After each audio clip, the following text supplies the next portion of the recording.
إنك لا تهدي من أحببت ولكن الله يهدي من يشاء. Assalamu alaikum wa rahmatullah, it's John Fontain. Just before we begin the podcast, please make sure you click subscribe and also set your notifications.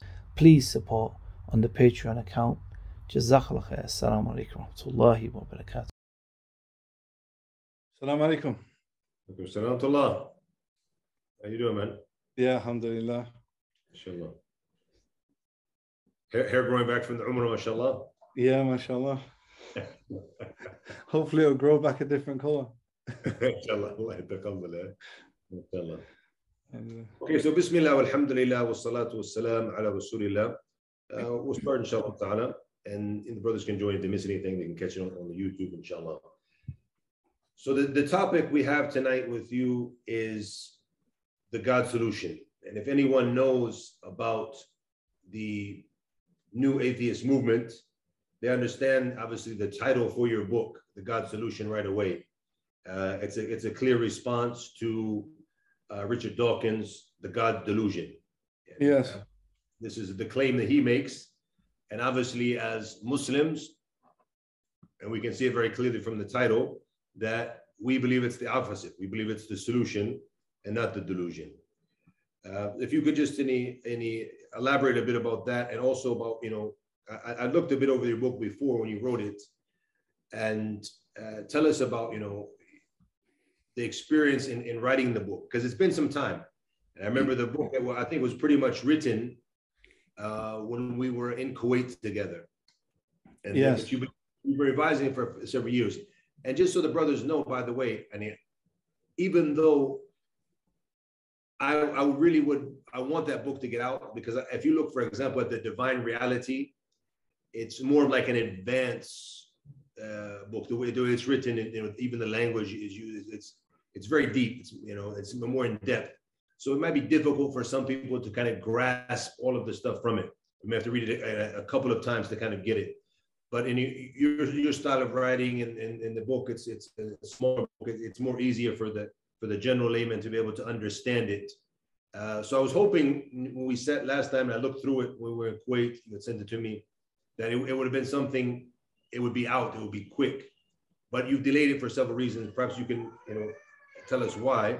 But just so the viewers understand that delaying books like this, it's actually one of the ways of the Salaf. I don't want to encourage you to delay it more, but the Salaf, they would do that with their writings. Like Imam al-Bukhari, rahimahullah, he spent 16 years in gathering his Sahih, because you want to make sure that it's correct when it's out there, inshallah. Obviously, when there's a need for the book, you have to put it out there. So I don't want to encourage you to delay more, but as long as if it's for a productive reason, it's for a good reason, you're making some change and reviewing it, alhamdulillah, that's something good, and that's what the Salaf used to do with their work as well. So if you could just tell us a bit about the book, inshallah ta'ala, and why this book, to start. Bismillahir Rahmanir Rahim. Alhamdulillahi Rabbil Alameen. Wa salatu wa salam Rasulillah. Assalamu alaikum wa rahmatullah. My name is John Fontain. I'm from Manchester, England. And Jazakallah khair, Sheikh. Thanks for the invite for coming on. I remember giving you the book a few years ago to have a look through. And the thing is, I don't know about comparing. I don't think he was comparing me to Imam Bukhari. I hope not, anyway. I'm just giving an example of delay in the book. Yeah, I'm sure his reasons are much more sincere than mine. But subhanallah, partly one of the reasons for the delay is because we have busy lives. We can hear children in the back of both of our audios, mashallah. Yeah. And so that's one of the reasons. Another reason is I'm also working on another book, which I feel is kind of more suited to my particular research, whereas the atheism book is kind of heavily borrowing from other people's research, like Hamza Zotzis' book and others. And the main reason for the delay, I would say, is because I think this topic is something that is still being researched by the Muslims. you know, I wouldn't say it's a brand new topic, but I would say that the times that we're living in and the situations that we're living in is a very unique time in the history of Islam. You know, this is a time when we're having Muslims who are living in non-Muslim majority countries, you know, who are kind of trying to understand how should we give dawah to atheists. And every day we're finding new challenges, you know, as Muslims living in the West. And not just living in the West, but also now it's also coming over to the Muslim world as well. And first of all, one of the main reasons why I initially decided to write a book on atheism, the first reason was when I went to Brazil with Sabor Ahmed, you know, Sabor from my era. Yeah. And at that time, I thought that Christianity was kind of like the main kind of challenge to Islam. And then when I spent a lot of time with Sabor, you know, he kind of made me understand and realize that actually atheism itself is the one that is affecting the Muslims around the world. You know, Christianity in some parts of Africa, there's some Muslims that leave Islam and go to Christianity. In some parts of Indonesia, there's some that go to Christianity. In the West, maybe some Muslims, for the sake of a passport or marriage, maybe they go to Christianity. But on the whole, generally Muslims currently in this day and age, on a wide scale, do not go to Christianity. You know, but we do find that atheism is an issue for Muslims. You know, partly because of lack of education of Islam, not just in the West, but also in the Muslim world, and partly because people like Richard Dawkins and Sam Harris and others are actually out there to try to convert Muslims. You know, this is a very kind of straightforward intention that they've admitted. Yeah, Richard Dawkins. Yeah, I remember when he I have the article. He talked about his book when it was translated. He talked about the languages he was focusing on, the main languages. I mean, it was translated obviously French and other languages, European languages. But he said the main focus now for the translation of his work was 3 languages, which was Arabic, Farsi, and Urdu. So you can see obviously who the objective is. And he said that the unauthorized version of the book, as soon as the PDF was put online in Arabic, he said there was 13 million downloads. Obviously, we can't really trust his numbers 100%. He might be exaggerating to, you know, show how people are moving towards atheism. But nonetheless, I'm sure there was a large amount of numbers. And atheist movement or ideology, it has been for several years growing in the Arabian Peninsula, you know, the head of Islam. And obviously nowadays with the changes that are there, it's growing even more. But something interesting I want to mention in what you said, that because you were focusing more on Christianity. I think when we came up in the dawah in the beginning, that was the main focus, is how to refute Christianity. But there's 2 different areas here. You know, we're talking about dawah. You're talking more about the Muslims now, and I think hands down, there's no doubt about that. It's very rare to find a Muslim who is influenced by Christianity or accepts Christianity. And a lot of times, like you mentioned, maybe it's for marriage, maybe for his passport. There's stories in Indonesia where obviously because of financial gains, that's why people who are entering into Christianity. There could be some who enter it, we don't deny that, but it's very rare. But the reality of atheism, when you sit with people, especially the youth, and I think a lot of it, and it goes back to the, you know, inferiority complex that they have. You know, their countries are so backwards, and they have, you know, they look at the West and the West being advanced, and now they see science, and science has reached this, and here you have these famous scientists that they're pushing in the media, like Sam Harris, like Richard Dawkins, and these are the ones who are, you know, saying, hey, it's a delusion, and it's something you've been taught for. So they're confused with that. But I think when you really sit with them, you'll find that they're more agnostic than atheist. They don't really have the true atheists with their, in the middle, doubting wise. But I want to ask, like, when you went to Brazil, if you're talking about like giving dawah to non-Muslims, you would assume there that most of what you guys would find would probably be Christianity there. In South America, still to an extent. That's my understanding, but you were there on the ground, so I don't know. Yeah, I mean, of course, if we're speaking about calling to Islam from a non-Muslim perspective, then Christianity still is the biggest, the second biggest religion or religions in the world. The reason I say that, because Islam is the biggest religion in the world. It's the biggest body of people that agree upon the same Aqidah, Yeah. Whereas Christianity is different religions, technically, Roman Catholics, the Protestants, etc. And the biggest, Roman Catholics are around 900 million. They don't even reach, a billion.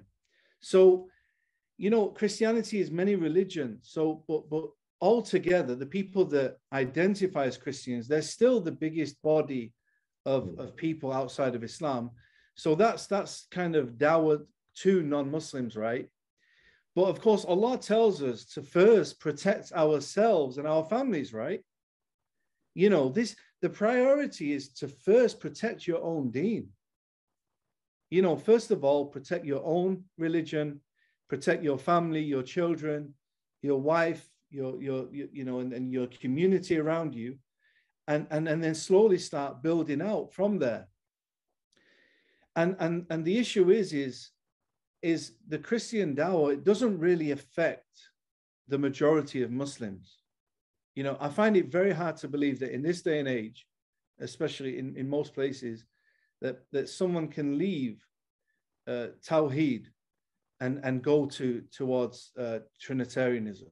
It not in this day and age is very rare, unless it's for a financial gain or whatever it is. But when it comes to atheism, it looks good on the outside, as you mentioned. If you're a product of colonialism and what Britain and France and America have done throughout the world, then a lot of Muslims actually have an inferiority complex, and they look at the West and they look at the white man, and they look how advanced the West is compared to their country, and they kind of wrongly associate the kind of leadership of the West with the fact that their religion or their deen being atheism is the reason for that. And it's not. Islam, at one point in history, Islam was they were the leaders of the world in terms of science and technology and literature. Does that mean Islam is right because of that? No. So this is kind of the narrative, one of the narratives that is pushed, that kind of Islam is backward because look at the Muslims. And that's a logical fallacy, right? It doesn't kind of follow. So the first instance was when I went to Brazil, and Sabor kind of talked me through atheism. And I guess that one of the reasons I was not originally focusing on atheism is because I also had an inferiority complex. I also thought, I'm not intelligent enough. How am I going to debate someone like Richard Dawkins? How can we possibly challenge these academics? And then, people like Hamza Zortzis and others started to popularize and kind of promote some of the Islamic arguments of how to deal with atheism, and Sabor Ahmed as well. I think Sabor Ahmed, mashallah, is one of the top brothers in terms of conveying to the atheists. And so this was kind of the start of my journey into looking into atheism. And the second part was when I went to Pakistan. So I went to Pakistan with Adnan Rashid, and we did a tour of the universities. We traveled from Peshawar to Islamabad, Lahore, Karachi, all over Pakistan twice. and 2 months, a month at each time. And I was shocked to see the level of atheism in the universities in Pakistan. And this was a huge eye-opener for me, you know, to see that a lot of the elite, the rich Pakistanis, the ones who can speak English, the ones who are educated in the international schools and the colleges and the universities, that they're really falling for this atheism, you know. And, you know, people like Adnan Rashid and Youth Club and other organizations, I think Yusuf Chambers went there. I was there with Yusuf Chambers and Hamza, and Dawaman was there, and Musa Adnan, and, you know, we was doing a tour together. Yeah, I was invited there several times, and I had a flight booked, and I was on the way to the airport, but just didn't make it. SubhanAllah. Hopefully I'll be able to go soon. Yeah, but I heard the same stories. Hamza was telling me the same things when he went there about, you know, these universities and that you find this ideology. But he said once again he went back to the issue of, you know, when you speak to them and ask them why, ask them for proof. He said most of them weren't able to say why. So you would find that they're more like agnostic than actually real atheists, not really hardcore atheists. They don't really have proof. They're kind of just going with the flow. Because the white man said. That's it. You know, that's basically once you get down to the bottom of it, it was because the white man said, or because, you know, they didn't have reasons to believe. They didn't, or reasons to disbelieve, I should say. When I say reasons to believe, I mean reasons to believe in atheism, because it's a belief in and of itself, you know. So seeing that the Muslims suffering with this, and not only Muslims, but people who are supposed to be the educated or the elite, the ones who are going to be in the leadership positions in the next 20, 30 years, the ones who are going to be in very important positions in the country, it was shocking. Yeah. And then traveling to Egypt, same thing. There's a growing number of atheists. There's a street in Egypt they call Atheist Street, and they all kind of sit around in these coffee shops with music and discussing philosophy and these type of things, you know, and they're kind of getting away with it. And there's a growing number of apostates from Islam kind of, you know, getting a voice online as well. So there's definitely a need for this kind of topic to be discussed. Yeah. And speaking, very interesting for the brothers and sisters to know is that, you know, you felt that as someone who's working in the field of da'wah, that you didn't have the tools, or as you said, you weren't intelligent enough to debate, you know, these, you know, people who are, you know, professionals, and they're in academia, they're professors, they're very knowledgeable. So some people are scared to face them. But when you look at these individuals, and the more, obviously this wasn't something I was into. I'm just getting into it now. Obviously, I found myself in the middle of it. But as I read more and more, you see how ignorant these individuals actually are. For example, if you look at, and I have it in front of me now, actually, the book and the text, Richard Dawkins' Outgrowing God, a beginner's guide. Yeah, I got that one. Yes, he's saying that, and he said it in before, and another place, that, you know, he hadn't even read the Quran, and he hasn't even the Bible. He hasn't even read it thoroughly. He might have looked through it, but he hasn't read it thoroughly and investigated to be able to refute it.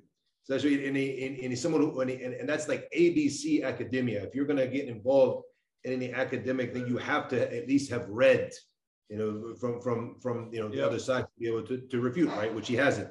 And something here, I have a quote in front of me, which I highlighted. I have it here. And he said that, you know, I didn't mention, you know, it's in chapters 2 and 3 might have convinced you that the holy books like the Bible and the Quran don't provide any good reason to believe in God. Yes. And subhanAllah, when I saw that quote, and it shows you how ignorant, you know, someone like that can be. He comes off as being someone who's very intelligent, but that's the core of the Quran. Is the existence of Allah subhanahu wa ta'ala and his oneness and his right to be worshipped all throughout the Quran. And if you read just a couple of pages, you're going to find that clearly there. And looking at his creation, looking at ourselves, all of this, to reflect on this, to use your mind, to reflect, use your intellect, to be able to come to the conclusion of a God's existence and his right to be worshipped as one, and he's the controller of the universe. All of this is there. I mean, just it's full of proof. Even as Imam Ibn al-Qayyim said, he said that the Quran is all about Tawheed. So that just shows you how truly ignorant these individuals are.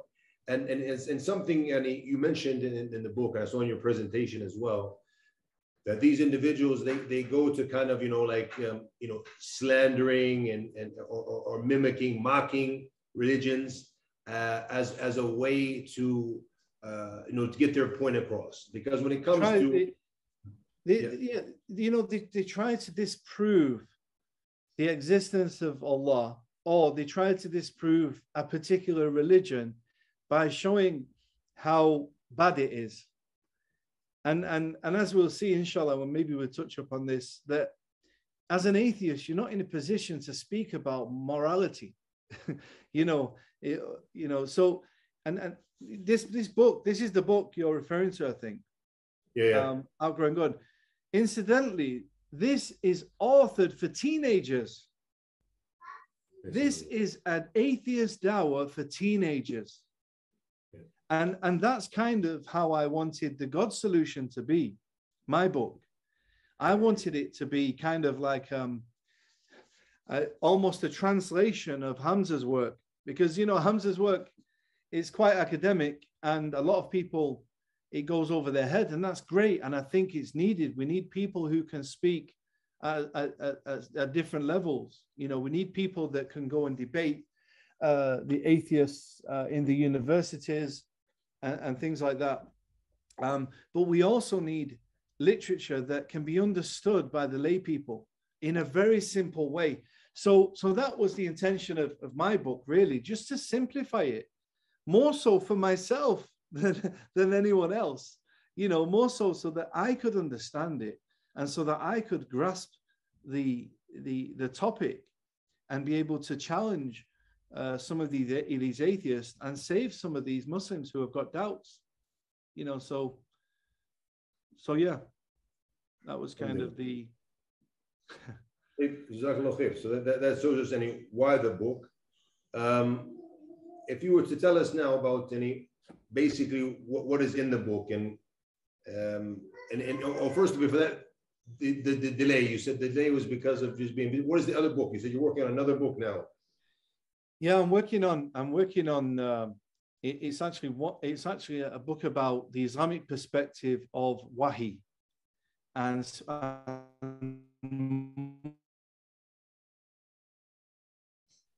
what's the Islamic position of the Bible, meaning the book which the Jews and Christians use today, and does that differ, from the literature that the Muslims claim to believe in? The Torah, the Injil, which Allah speaks about, and Allah mentions that it's been altered, changed, etc., and if you like, reinvented and rewritten.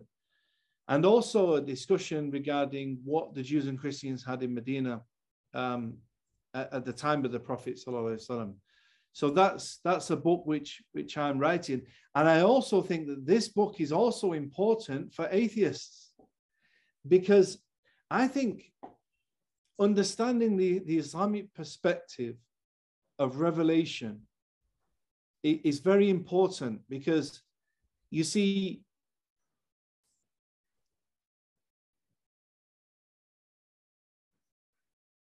because of the Bible,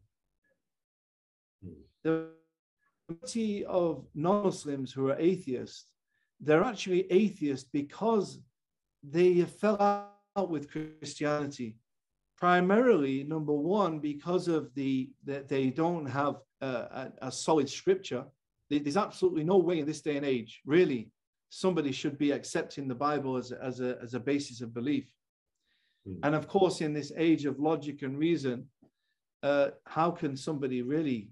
There's no way somebody should be believing in the Trinity. It just doesn't make sense. So the point is that many people, the Christians are also going through this issue where atheism is taking over a lot of the minds of the youth. you know, because the Christians are also going to the same Western schools as the Muslims living in the West. So they're also being affected. And so, as you mentioned, Richard Dawkins, one of his arguments is that the Bible and the Quran do not give proofs for the existence of God. And this is wrong, subhanAllah.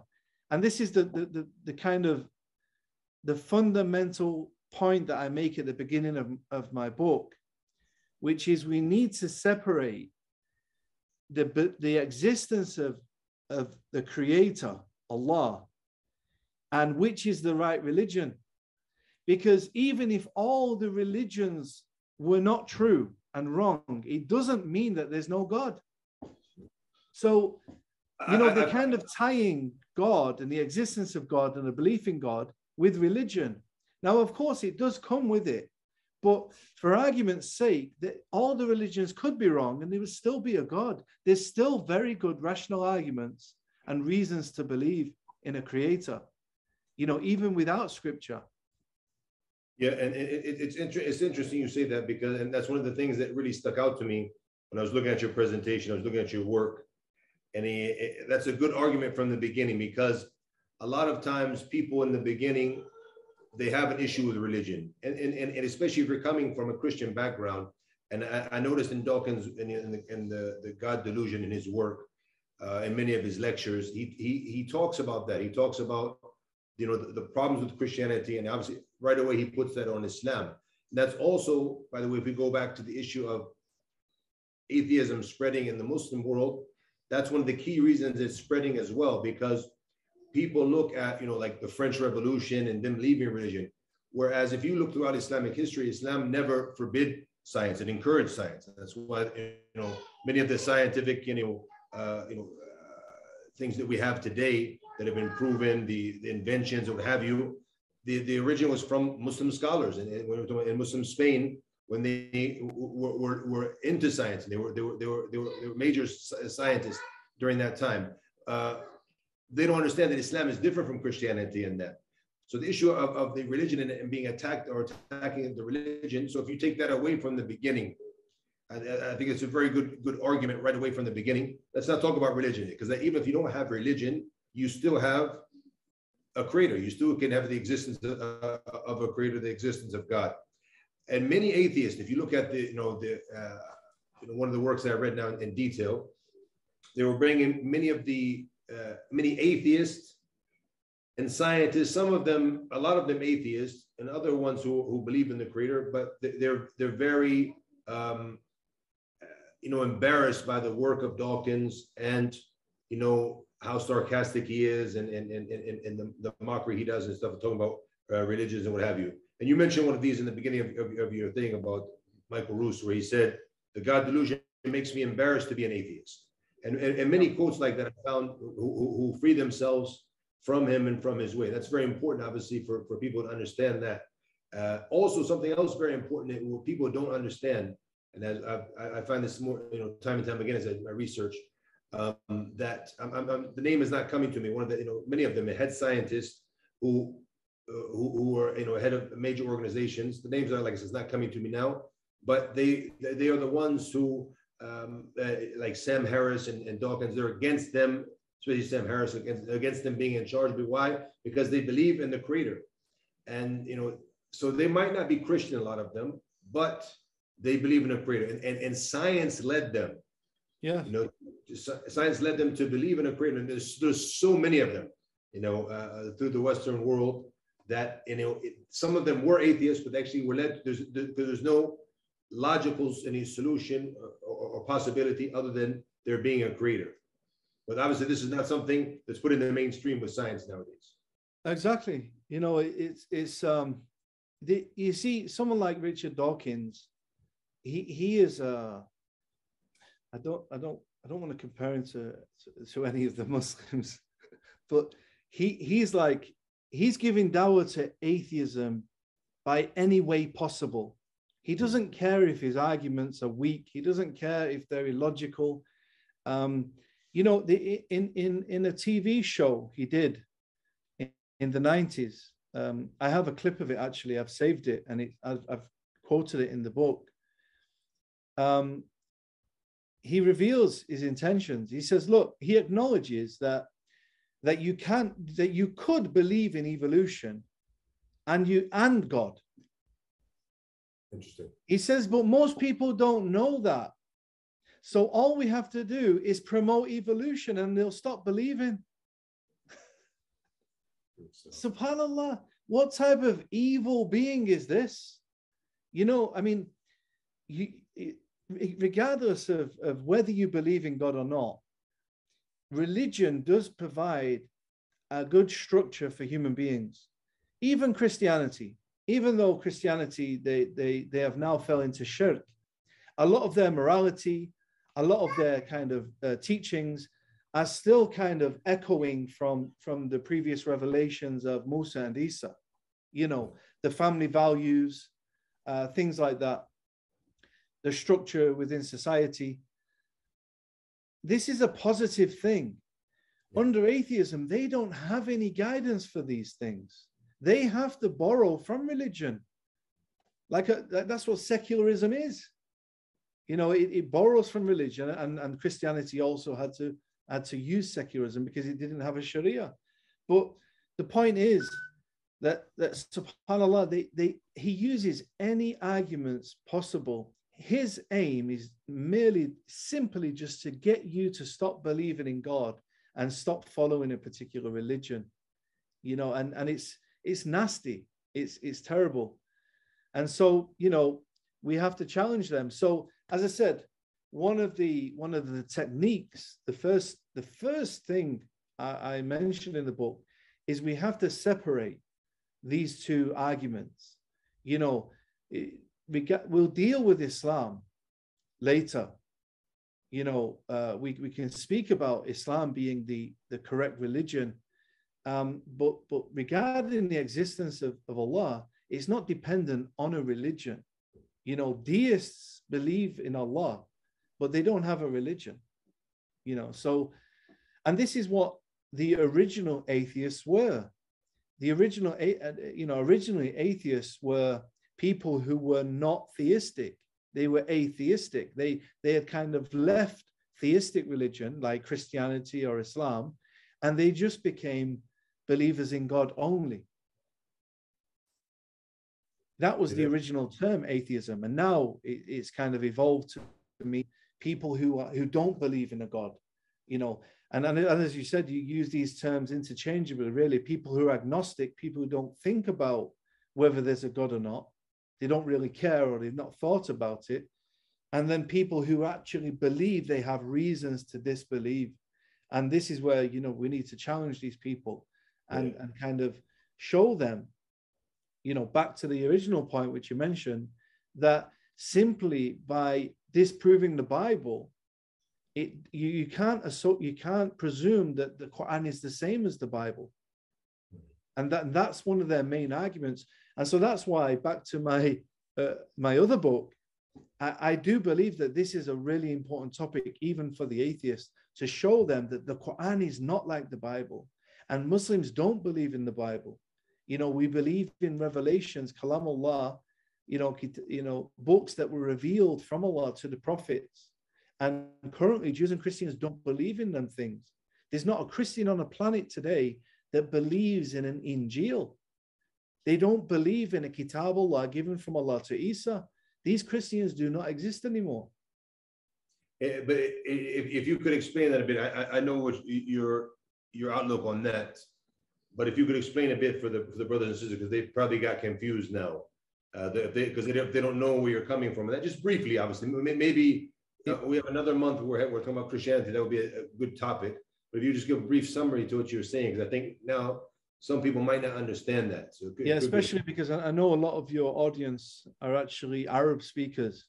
Yeah. So in the Arabic language, of course, a lot of the Muslims, they translate Bible as Injil, you know, or they translate the New Testament as Injil, and it's not. You know, the Injil is a Kitabullah. It's a book that was revealed from Allah, given to Isa alayhi salam. You know, the New Testament is a collection of seerah, which was authored by people after Isa alayhi salam. You know, and the Old Testament is a collection of seerah, which was authored between Musa and Isa by different people. You know, so this has all been collected, all this seerah, which is in the Bible. This is just seerah. You know, there's no book which is there. There's no Injil. There's no actual Kitab Allah, what they have today. All they have is seerah.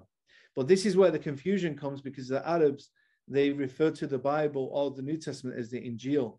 But I think even the Christians themselves, and would you say nowadays, they look at it as being, the ones who are not really learned from them, they look at it as being the Word of God or the Book of God, and for them, the Bible. Yes, they say it's the Book of God or the Word of God, but what do they mean by that? From the Christians today, they believe that these authors of Sirah were inspired by God. So it's the equivalent of Ibn Ishaq receiving Wahi. You know, that's the equivalence. It really is the equivalence. That's their understanding of Wahi. And so, you know, having this discussion with the Christians and the atheists, because this is the thing, Sheikh, I refused to be a Muslim in the beginning because Muslims were telling me we believe in the Bible as well. And I said, no, I've already left the Bible. The Bible is written by people after Isa. How can I believe in that? You know, and then when you do your research, you realize actually Muslims don't believe. They believe in books that were revealed. And so I really do think that this is such an important point for the majority of atheists, including Richard Dawkins, including Bart Ehrman. I truly believe that if they really understood this topic and understood the Islamic position of Wahi, that they would get it. You know, Allah mentions in the Quran, وَلَا تُجَادِلُوا أَهْلَ الْكِتَابِ إِلَّا بِالَّتِي هِيَ أَحْسَنُ إِلَّا الَّذِينَ ظَلَمُوا مِنْهُمْ وَقُولُوا آمَنَّا بِالَّذِي أُنزِلَ إِلَيْنَا وَأُنزِلَ إِلَيْكُمْ وَإِلَٰهُنَا وَإِلَٰهُكُمْ وَاحِدٌ وَنَحْنُ لَهُ مُسْلِمُونَ. Allah mentions, don't argue with the people of the book except in the best way. And then he gives us a method. It's not the go-rap, it's the three-step method. He says, tell them you believe what was sent down to us, okay? Meaning the Quran and the Sunnah, letting them understand the Wahi, what Wahi is, and what was revealed to them, sent down to them, meaning the Kitab Allah, not what was authored by them, but what was sent down. And then discuss Tawheed, our God and your God is one, and then discuss the religion or the manhaj, whatever you want to call it, that we are Muslims. This is the same religion from the time of Adam. And this three-step process is the dawah. This is, subhanAllah, Allah mentions this after saying, you know, don't argue with them except in the best way. You know, that this, it's like Allah is asking us to discuss the basis of our belief, the Wahi. This is why we believe in Islam. If somebody says, why you must, the Quran is the reason why we believe in Islam. This is our basis of Iman, you know, and this is what tells us about Allah, that God is one and describes his attributes and who he is, and also describes the religion, the Sharia, what we're supposed to be following and how we're supposed to be worshiping Allah. So I believe this is so important for the atheists as well. You know, discussing why we have a valid basis of belief. The Sharia cannot be challenged by any atheist system. Any secular system cannot stand up against the Sharia. And that's the second part of the book. The last part, the last kind of half of the book is why Islam is the solution. You know, putting up every other kind of deen or secular religion or system against Islam, they cannot challenge it. And so just the Sharia on its own finishes their kind of different deens. But back to the initial conversation, which is the existence of Allah. That's what we kind of need, because a lot of the time the atheists, they will try to say, well, you know, Islam is terrorism, or, you know, treating women badly, these type of things. It doesn't matter, does it? Even if all these things are true, it doesn't disprove Islam, and it doesn't prove Islam. You know, the point, and it doesn't disprove the existence of Allah. So we need to separate them two. I don't know what you think about that, Sheikh. No, that's very interesting. When I was looking at your work before, and obviously discussing it now, I think that's a very powerful argument. I mentioned that earlier, because if you're discussing something with atheists, they're going to try to attack those type of things in order to prove their point. The issue of women, the issue of what's, like you said, what's happening around the Muslim world, issue of terrorism, all of these things. So they'll come up with these type of things in order to disprove the religion, thus disproving the existence of Allah subhanahu wa ta'ala. So with this, you kind of, you know, as you nip it in the bud, where you say, khalas, we're not going to discuss religion. We're just going to start with God's existence, and then we move on later to God's existence. And I remember something, you know, very brilliant with that. Because this technique is used by, you know, people of different religions or different ideologies, different theologies all the time. So there was two sheikhs who were debating in Sudan. You can find it on YouTube, it's in Arabic. So one of them, he was, you know, following a different type of tariqah. The other one was, you know, Ahl Sunnah, and, you know, he was one of the ones who benefited from the works of Ibn Taymiyyah. So what did the one who's from this tariqah, it was a famous Sufi guy, he was trying to prove from the works of Ibn Taymiyyah that what this sheikh was on was this correct, or was incorrect. So he said, he brought, you know, Sheikh al-Islam Ibn Taymiyyah's work on Christianity, which is Al-Jawab al-Sahih, and he refuting Christianity. So he took the kalam of Ibn Taymiyyah regarding he would take what the Christians say, or what was in the Injil, or what is in their belief. He would take the quote and then refute it. So he read from the quote of the Christians, not from Ibn Taymiyyah. Look what he did. He read from the quote of the Christians, and then he came and he put the book up, you know, and he said, look, this is Ibn Taymiyyah. He said, this is your sheikh. Look what he's saying. He put the book up in front of the people, saying, this is what you said.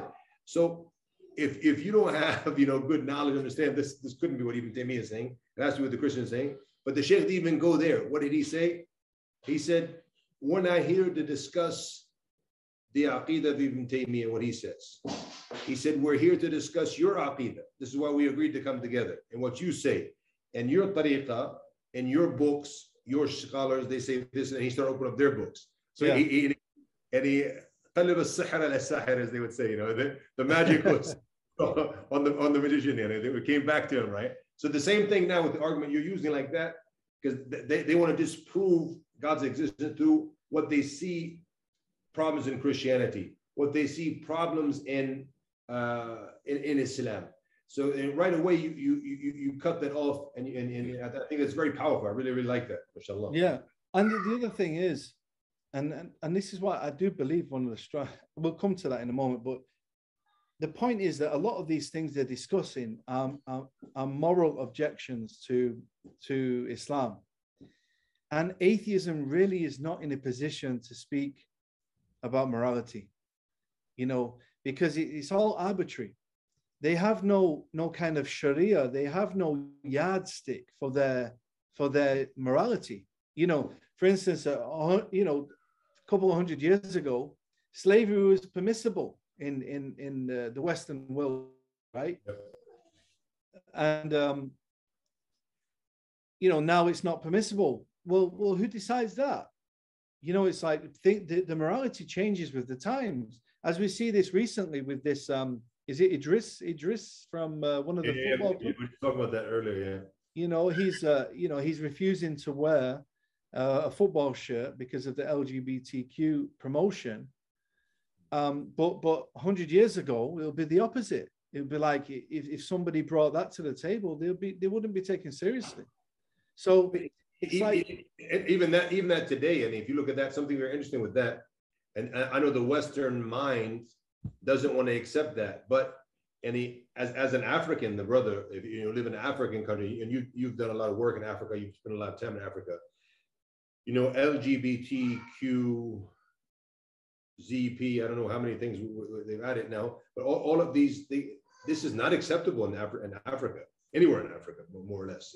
Absolutely not. The president of Senegal tweeted, people can be beaten, they can be killed, and that's happened. You've seen stories. It's not acceptable. So here, once again, what the mentality is different. What is right? What is wrong now? So you can say that we go back to the white man again. The white man's mind is the correct one. So we said this is correct. That means it's correct. But all around the other world, in Asia, most Asian countries, anyways, also in almost all African countries, something's not acceptable. So you have different customs, different outlooks on what is right and what is wrong right there. An example, I recently just came back from Saudi, and you driving, and in England, we kind of stay within the lines of the motorway, right? If you want to go into the other lane, you indicate and you go in. Yeah. But the Saudi way is you drive with the line down the middle of your car. And some people drive in the lane, so it's kind of like, scattered. And as an Englishman, you're like, well, this isn't the right way to drive. According to who? According to Saudis, if you all drive like that, it's actually quite safe, because everyone kind of knows what's going on. Unless you've got an Englishman who's coming and trying to change the system, then you're going to get accidents. So the point is that it's all about perspective. Who's claiming that these things are morally right and wrong? Women's rights, anything, terrorism, whatever it may be. As an atheist, you could literally keep asking them, why is it wrong? Why is it wrong? Why is it wrong? And they cannot answer this question. If they're having a struggle. Sam Harris tried to write a book about that, but he didn't do a good job. And they still struggle to find the answer. They can't find it. And the best answer they come up with is, the consensus. That it's what the majority of people agree with. But they don't mean the majority of people. They mean the majority of white people. they mean the majority of English people, or and it's not even the majority of them. It's the minority that are in charge of lawmaking, etc., who kind of make up these arbitrary laws. And you can give another example just to make that clear. If we go back to this, that in the LGBT, where it's still a minority in the country. And even if you look at there's one of our brothers who he posted on his Instagram that I put it on my story. It's a poster that's being spread in the universities in Toronto, and they brought two hijabi sisters, and they're all embracing and kissing. So they brought 3 LGBT couples of men and different men and different women, and they brought just one straight couple. So I wrote in the comments, whether you're talking about right or wrong now, and okay, you talk about equality and about this, so shouldn't you at least be fair? You should be just. So you have 4 pictures, 3 of them are from that group, which is a minority, and only one. I said, where's the equality now? I mean, do they represent 75% of our population? No, not getting into whether that they have their rights, that's their law. I'm not talking about that, but we're talking about the reality is they want to push this, that this is the right way, this is this, because this is the way they see it. But if you go all around the world, the rest of the world, the majority of the world are still not seeing it like that. So they have no answer for that when it comes to the issue of morals. And there's no way they can do it without. And even something interesting you mentioned in the book. I focused more on the beginning of the book, to be honest. Sheikh, I'm quite flattered. It seems like you've actually read it. I'm quite flattered, mashallah. Jazakallah khair.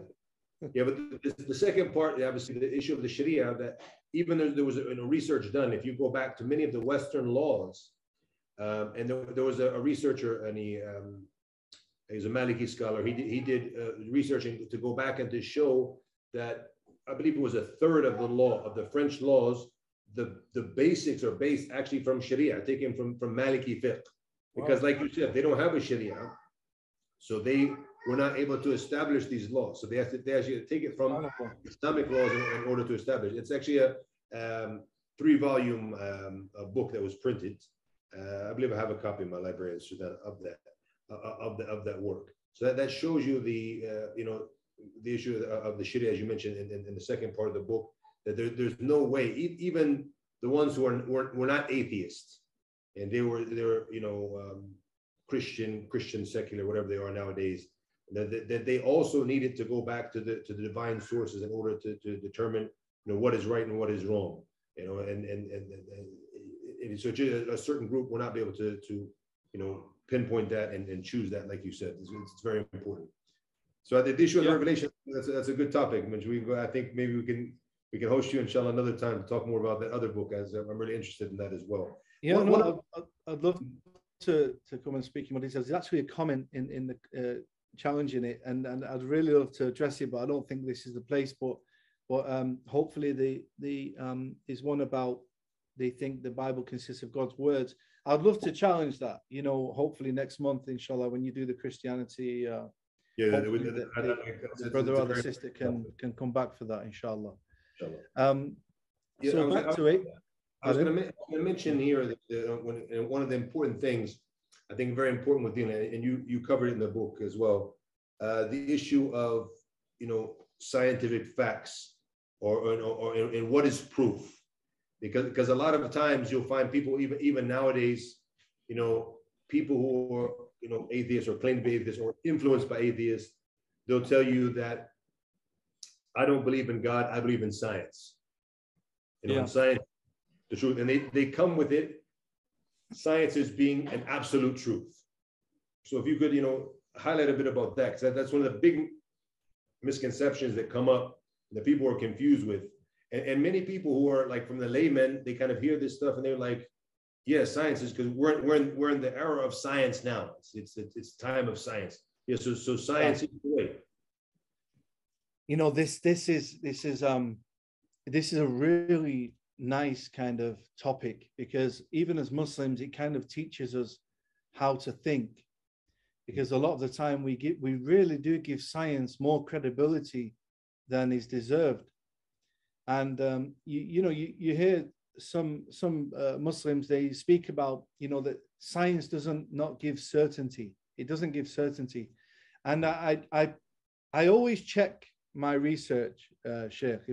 Sometimes I check with you some of the things I speak about. Sometimes I check with other scholars, and I put this forward to Sheikh Dimashqiya.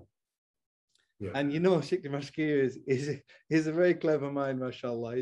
And very well read, mashallah. Yeah, I mean, subhanallah, he knows how to put it down, So I just wanted to mention him, because this kind of little spiel is something that I got from him, and so when I said to Sheikh Dimashqi, I was trying to explain these concepts that are kind of popular amongst the du'ats at the moment about science not having certainty, etc. And he said, yes, it does have certainty. It does have certainty. He said, but at a certain level, how can you say that you're not certain about the medication you're taking, for instance? Of course, you have a certain level or a certain degree of belief in these kind of research and things like that. So one of the things which I took from that is that, see, as Muslims, there's different levels of yaqeen. Certainty, yaqeen in Arabic. There's, as we know, there's different levels. There's ainul yaqeen, things that we can see. There's ilmul yaqeen, which I would argue is science. It's kind of using your reasoning with the kind of ainul yaqeen that you have, the observations that you have, and you have haqqul yaqeen, which is the ultimate absolute truth, right? So we as a Muslim, we must understand that there's different levels of certainty. We are certain. As Muslims, we do like science. We do use science, and we are followers of science in the sense of leading scientific theories. But what we're saying as Muslims, we have to do science within the realm of Islam.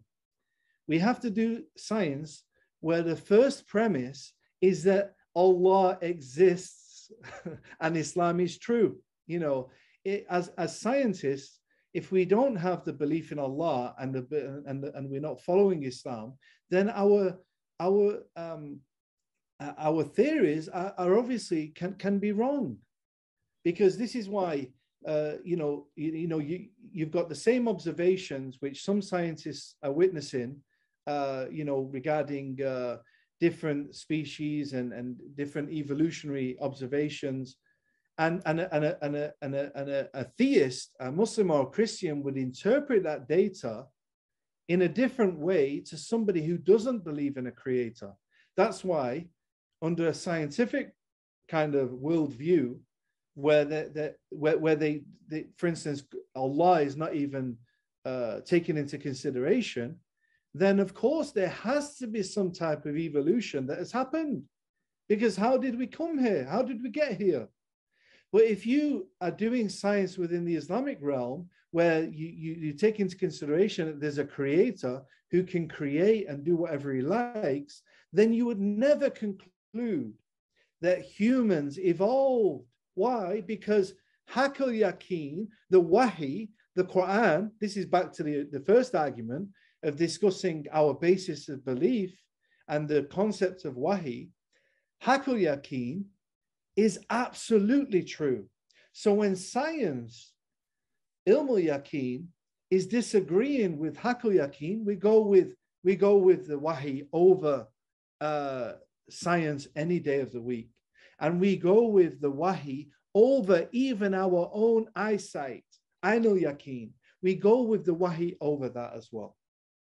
Either the Wahi, we have misunderstood something that Allah has said, or we have seen the observation is wrong.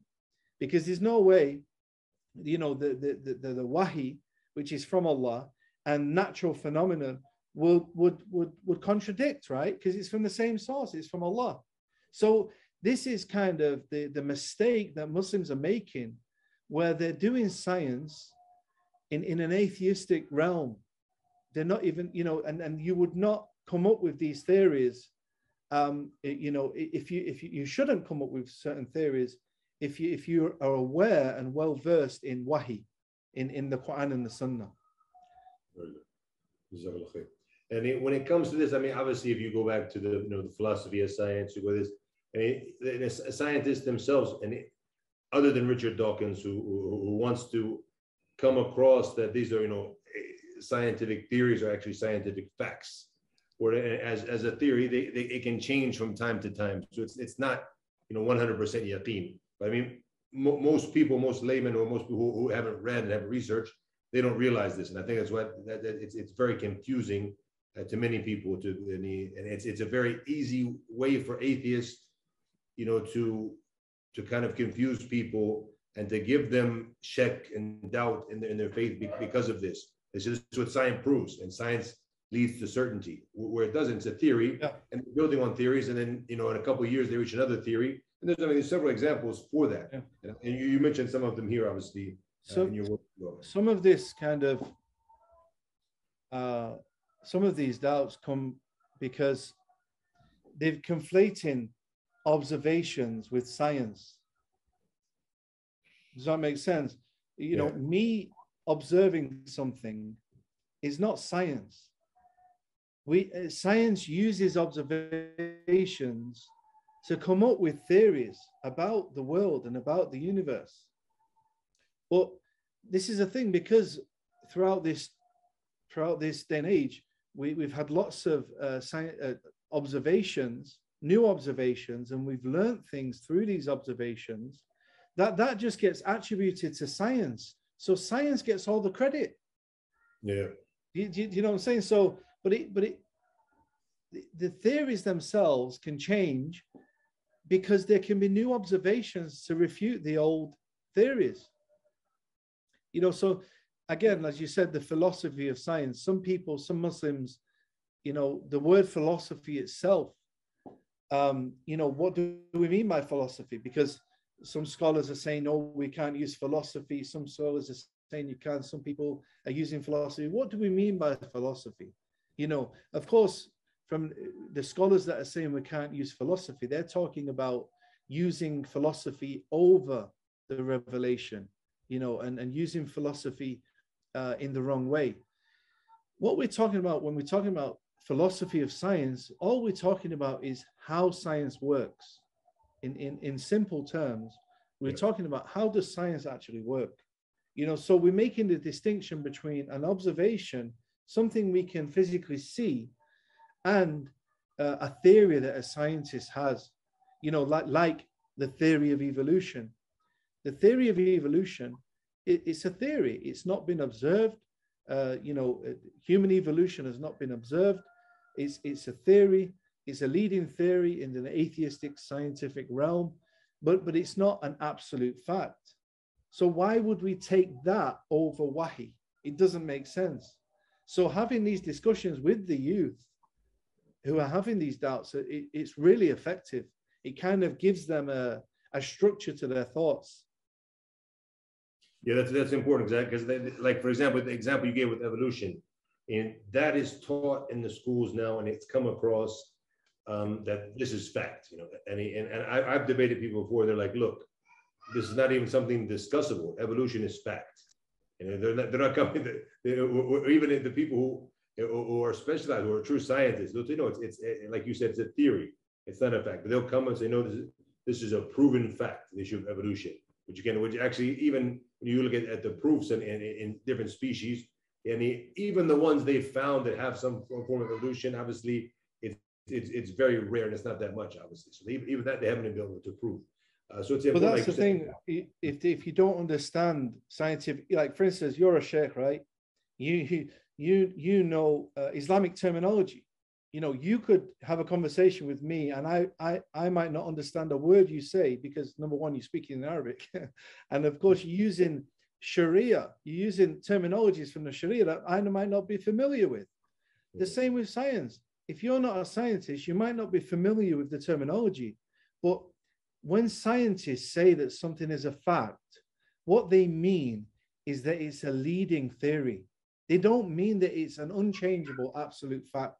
And so lay people like ourselves and other people have to understand that when scientists do talk about scientific facts, they're not talking about absolute truths. Does that make sense? Yeah. It's very important. So it's the leading theory. I think that's very well said, very important. And when they say it like a fact, it's the leading theory. That's the last thing science has reached in their research. And of course, look, if you're doing science without taking into consideration the creator, there has to be some sort of evolution, whichever way possible. How did we get here? So of course, if you're doing science the wrong way, through the lens of Islam, then of course you're going to come up with these bogus theories of evolution, you know. But even evolution itself, you know, some people have challenged the theories themselves from a scientific perspective.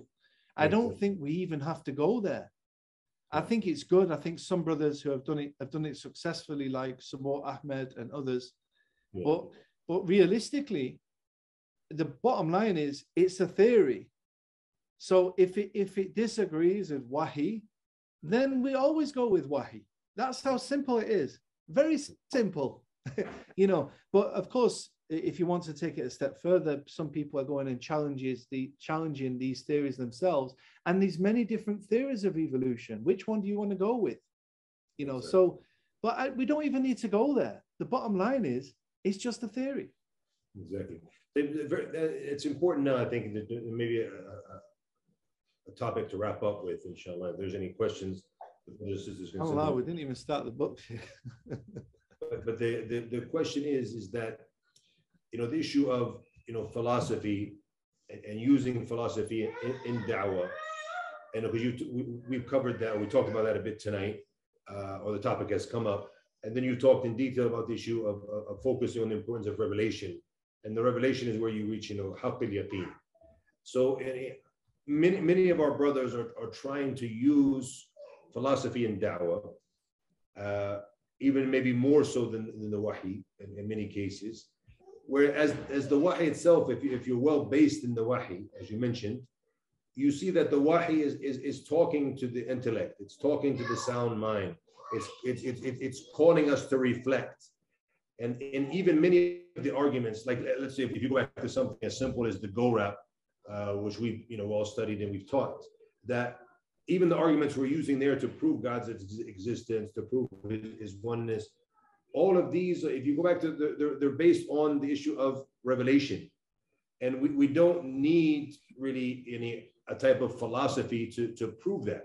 And you can use the same approach, the Quranic approach, and just using in a different way that's going to talk to the intellect and to common sense, and it makes sense.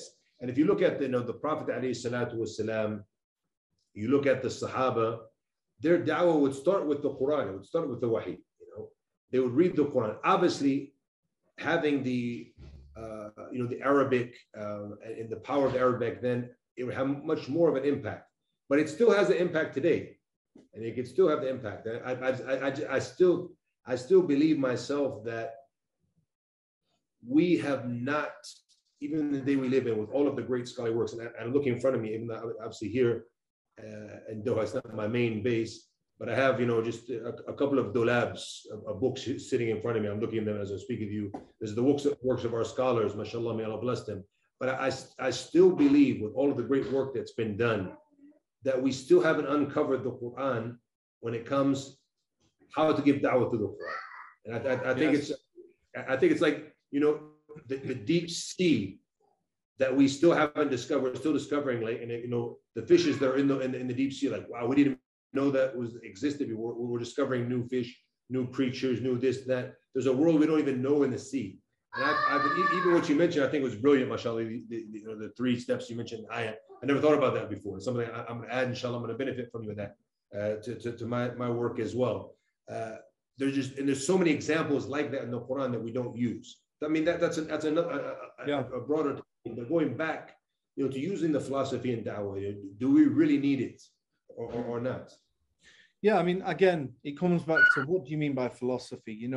If you're talking about basic human reasoning, which kind of is the same, it was the same at the time of Adam, and it's the same today. Basic understandings, and this is what the Quran appeals to, the basic rational mind. And this is why the Quran is timeless, right? Because humans don't change that much. Yeah, technology changes, but the human mind doesn't change that much. The ayah in the Quran, when you reflect upon them, they're as effective now as they were at the time of the Prophet sallallahu alaihi wasallam.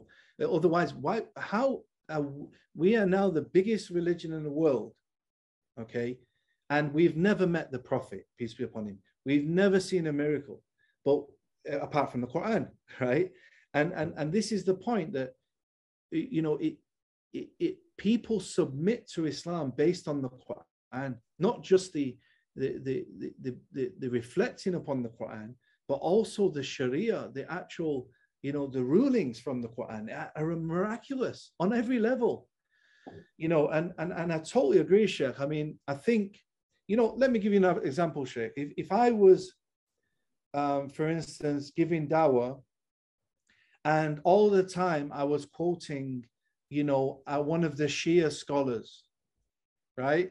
But what he was saying was correct. What would you advise me? And why would you advise me? Obviously, if you're quoting someone of deviance, that's dangerous. So even what they're saying is correct, you leave it because of what could be, if someone is guided to guidance, and they can go straight through that individual, correct or not? Yeah. So that was something you wouldn't take. You could benefit from that thing without obviously going back and relating from that person, because it can be confusing for people. Exactly. Exactly. That's the point I was getting at, which is, there's a difference between maybe if I'm sitting with you as Sheikh, or a Sheikh, he's sitting with his students in Medina or wherever he is in the world, and he's quoting a certain scholar from the past about a certain topic, that's different to, you know, someone like me who's giving dawah to the lay people, quoting a particular scholar or a particular philosopher or whoever it may be, you know, and then people kind of take that as a reference point. Does that make sense? Like, for instance, if I'm always reading books about philosophers, about Einstein and Dawkins and whoever, you know, and so automatically my speech would start to quote some of these individuals, you know. So then if I'm giving dawah to an everyday Muslim, or, you know, that becomes a frame of reference for them. So they might start now reading them particular books. They might say, oh, they're in the bookshop or they're in the airport and they find a book by Dawkins. I'll just give it a read because John was speaking about it. Whether I'm speaking about it in a good way or a bad way, it doesn't matter. It's become a point of reference for that person, you know. Yeah. So as you said, if it's a good point and it's correct, I advise you first check it out, run it past a scholar, run it past a student of knowledge, and then present it without quoting the person. You know, so a lot of these philosophical kind of arguments can be used, and you'll actually find that a lot of them are actually in the revelation anyway. Exactly. We don't need to source and use these non-Muslims or misguided people in our dawah. We have enough in the Quran. You know, what is enough for the early generations is enough for us. I'm not saying, okay, we can't benefit from certain things. I'm just saying you will definitely feel the benefit if your dawah is grounded in the Quran. And I don't know if you've been through my rational reasons to believe in the presentation. I think you're giving a lecture on this next week, and, you know, check it out, because all the rational reasons that I bring, I ground them with ayah from the Quran. Yeah. If you go, it's all there, man. We have it in the Revelation. I think a lot of times we don't realize how actually powerful it is. Yeah. Many of these things come in. Even the issue of it doesn't talk a lot about that with atheists. No, because it talks about the fiqh, it talks about using logic. So that's also speaking to atheists as well, to those who have fallen into Sheikh and don't have yaqeen. Something interesting you mentioned about what you said now about quoting certain philosophers. I recall, you know, hearing some of the du'at, and he's saying that we're going to use the Ibn Sina approach to prove, and not talking about Einstein or other individuals. You mentioned Einstein and Dawkins as an example. I'm talking about, you know, earlier ones who are considered by many to be Muslim scholars or philosophers, where, you know, said that the Ibn Sina approach to proving God's existence. And here, this individual, even if he had a good approach to prove that, you could use that approach, but is it proper to be quoting him? Why? Because when you go back, you look at many of the great scholars of Islam have considered him to be a kafir, to be a disbeliever, yes, because of the things that he believed in. That's a topic for another time. I perhaps I'll make a video about that soon. I have it jotted down on my to-do list so people will understand that.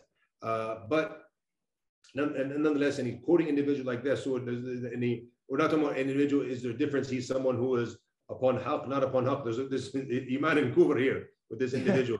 It's not someone you want to be. Quoting. I think even Ghazali did takfir on him, right? Yeah. That's it. You know, subhanAllah. And then, you know, something very interesting. I was just reading earlier about, you know, is it permissible to read from the books of the philosophers, to read in philosophy in itself? Because many of the du'ats try to focus on this. They think it's going to be powerful in them giving dawah. And the scholars have mentioned that if you're not someone who's who's very strong in his own foundation, yes, that it's not permissible for you to read in their books. It becomes haram upon you. And if you go back to the books, I was even reading the scholars from the four madhabs. So it's the vast majority of the scholars say it's actually haram to read these books unless you're someone who is specialized. And most of our brothers, they don't have strong enough foundation to read in these books. And I'll give you an amazing example of that. I just read the quote just literally a couple of hours ago. Imam Ibn al-Arabi, the great Maliki scholar, not Ibn Arabi. Yeah. That was the,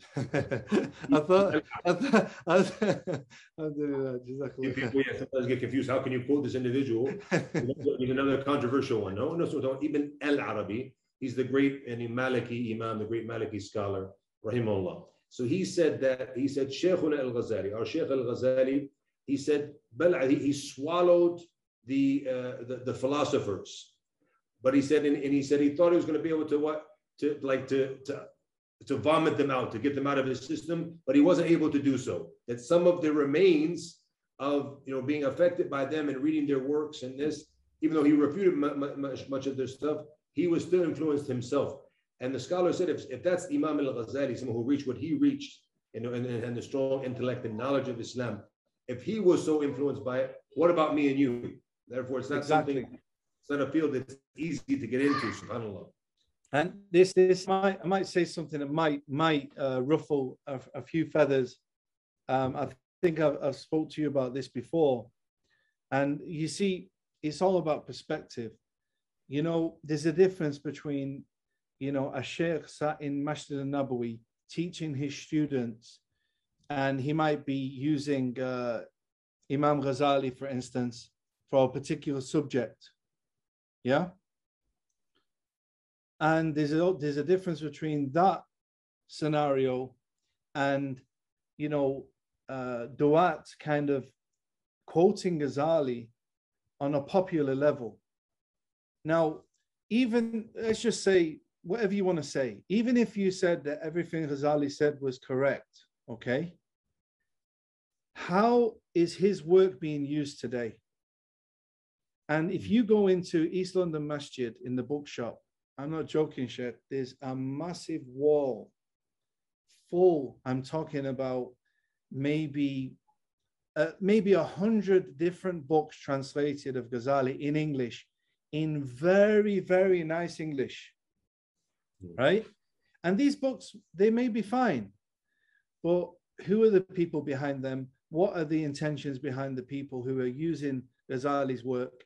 Now, if we come back to dawah and lectures, if I'm a da'i and I'm quoting Ghazali, for instance, and what he's saying might be correct, okay? But the point is that that becomes a frame of reference for that basic Muslim. And is that the best frame of reference for him? Is that who we should kind of be pointing this new Muslim towards, towards seeking knowledge? Or could he get, misguided on certain topics? Does that make sense? I don't want to go. I'm just putting it out there. Yeah, we talked about that in detail. I think that's something that needs to be reflected on. To be honest with you, I still haven't reached a solid conclusion in that regards, because what you're saying is very true. And it's a very good and interesting point. I never thought about it, because me, obviously, coming up in the scholars, atmosphere in their circles, in their halaqat, learning from them directly, and going back to the books of scholars, where obviously they would have no problem in quoting someone like Imam al-Ghazali, obviously, because of the many benefits that he has. But obviously what you're saying, obviously the ones who are promoting him, especially in the West now, are people who have gone astray in their theology and things like that. So it could be confusing. That's a very interesting point. It's something we need to, I think, look more into. But I mean, ever since we talked about it last time, I really haven't come up with a conclusion, but it still is something going through my mind all the time. I think if you actually look into the type of literature that is available in the English language, and the kind of limited literature which is safe, if you like, I think inshallah, I might convince you, inshallah. The point to take from it, Sheikh, is we need to think about these things, and the bottom line is, as you mentioned in the beginning, we're not here to talk about Ibn Taymiyyah or Muhammad ibn Abdul Wahhab or Imam Ghazali. We're here to deliver this book of Allah to the people, and what's the best way in doing that than presenting the ayah themselves? Just let the Quran speak for itself, and I think it's so powerful, especially when you recite it as well. You should be learning the ayah which you use and reciting them, because the fitra recognizes it as well, and it does have a different level. This is something I talked about in detail in many of my courses, the power of the Quran and reciting it. And I give examples like, Sheikh al-Arifi, even Sheikh al-Fattami, and when they visited and they sat with non-Muslims, and the impact that it had on these non-Muslims. And you can see YouTube is full now of reactions to the Quran, non-Muslims who break down in tears when hearing the revelation recited. And most recently with our brother Muhammad Hijab, with the podcast he did with Jordan Peterson, and that came up where he asked, why did you recite it like, because it had an impact on him right away.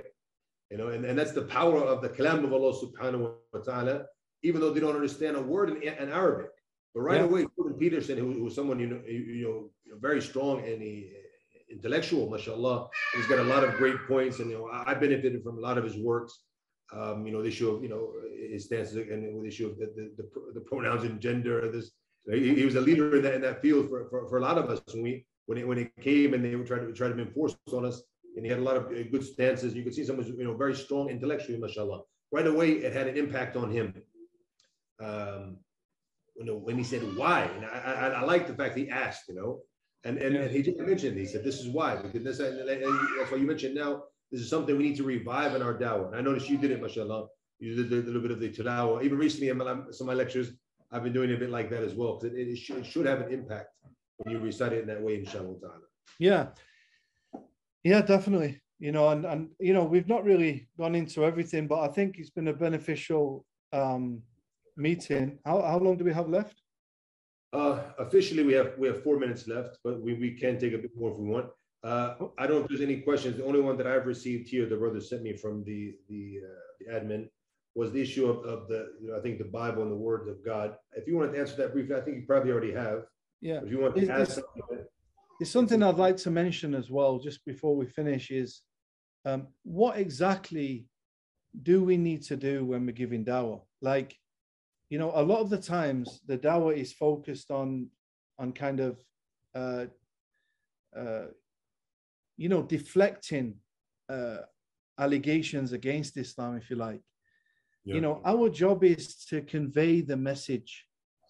A lot of the time people take on they try to take on the job of Allah, which is to guide the person.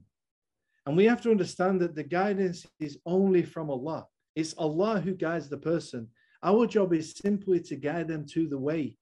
And it's up to them to accept it or not accept it. So what I'm getting at is our job is to convey, not convince. Of course, we're trying to present the best kind of arguments for our position, but at the same time, the intention is to present Islam to the person so they've understood our position. A lot of the time, people are kind of disheartened when people are not accepting Islam or they're not understanding. Just present Islam to them. You might be challenging and debating the atheist about science and evolution and this, that, and the other, but at the same time, don't neglect the core message, which is the 5 pillars and the 6 pillars of Iman. Explaining who Allah is, the pillars of Iman, the belief in the books, the angels, the books, the prophets, Judgment Day, the belief in the Qadr. Having a good grounding in these basic topics is the core of your dawah, and presenting this to them. Because someone like Jordan Peterson, I still don't believe that he's received the message of Islam. It was a great conversation by Muhammad Hijab, mashallah, great, but we need to really discuss the true beliefs so that he can receive the message and he can make the decision himself. Yeah, very true. Yeah. So just before we finish, I would like to just address that one point. And the brother or the sister mentioned, to the best of the knowledge, they believe that the Bible consists of God's words, the prophet's words, and human words. The Bible claims to consist of God's words the prophet's words and human words. That's what the Bible claims. But we have a lot of evidence to point towards the Bible not containing these words. Of course, there are things within the Bible that agree with Islam, but the reality is we don't know the source of them. You know, just because something agrees with Islam, it doesn't mean that it's wahi. It doesn't mean that it's from the Torah or the Injil. For instance, the Bible speaks about Musa parting the sea. It speaks about Isa doing miracles. It doesn't mean that these things were actually mentioned in the Torah. These are historical events. The Bible also claims to quote the words of Jesus. The problem is, as Ibn Taymiyyah mentions, we don't have an isnad for these biblical scriptures. We don't actually know where they came from. We don't know the source of them. So we've got a problem there by connecting it back to a prophet, and therefore a problem in claiming that it is wahi from a literal perspective. Of course, from a perspective of there's truth within it, yes, there's many things in the Bible that correlate to the Quran and the Sunnah. So if you want, if something agrees with the Quran and the Sunnah, then it's true, you know. But it doesn't necessarily mean that it's revelation. So I hope that kind of summarizes. I think it's clear that, you know, obviously we believe as Muslims that in the revelation that Allah has revealed to you know, the non-Muslim, has revealed to the Christians before the Injil. However, you know, what we have in front of us today, that's not it. So that's basically a summary of what you're saying.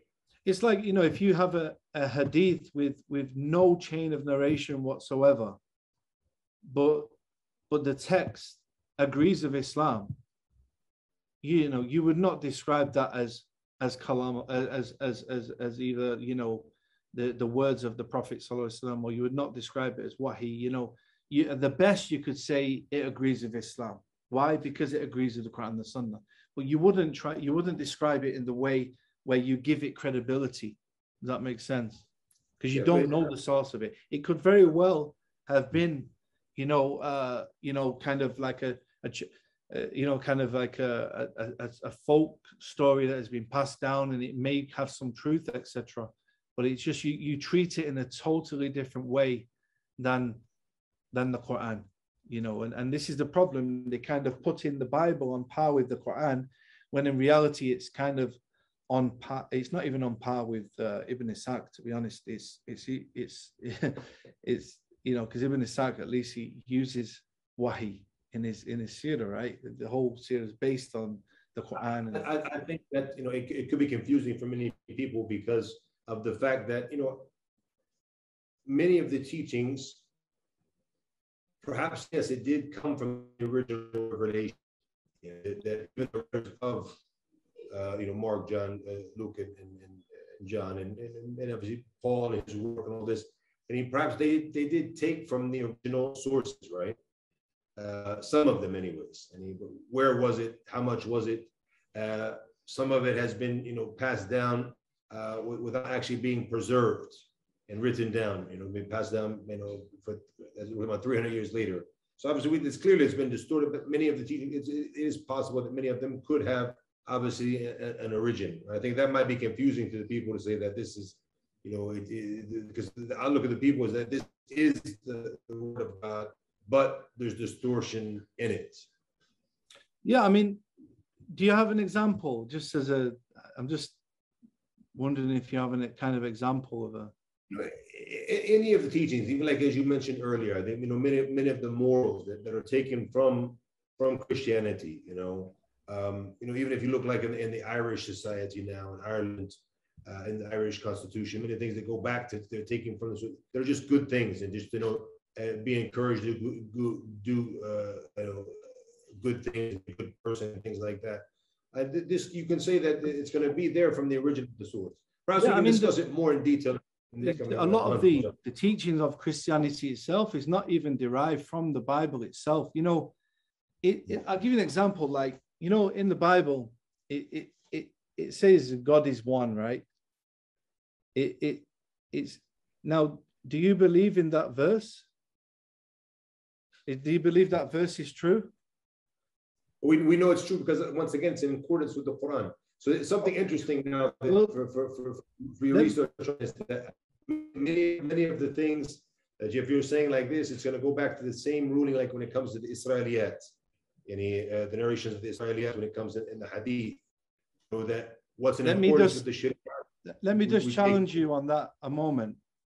So you see, it says God is one, but if you have kind of an usul tafsir perspective on this, the first question you should ask is who's writing it and what's his intention?